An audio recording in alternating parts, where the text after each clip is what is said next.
నన్ను చూడకుండా ఉండలేనని వాడు పెట్టి సర్దుకుంటున్న దగ్గర నుంచి పొంగిపోతూ ఆ ట్రంకు పెట్టి తల మీద పెట్టుకుని ఆ చంటి బిడ్డని చంకలో పెట్టుకుని ఆఖరికి రూమ్ తీసుకోవడం కూడా చేతకాక రోడ్ల మీద పడుకుని చెట్ల కింద నిద్రపోయి ఉచిత దర్శనంలో 23 గంటలు నించుని పెట్టిన పులిహార తిని పిల్లాన్ని చంకలో పెట్టుకుని భార్యని చేత్తో పట్టుకుని గోవిందా అంటూ నా వంక చూసి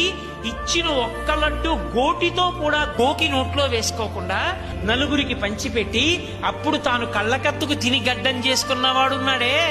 ఆ అమాయకుడైనటువంటి భక్తుడు పరమ ధార్మికంగా తనకున్న 2 ఎకరాలతో బతుకుతున్నవాడున్నాడే, వాడు తెచ్చిన హుండీలో వేసిన పావలా కాసు వెతుక్కు తీసుకుంటా లక్ష్మి. అఖిలాండ కోటి బ్రహ్మాండ నాయక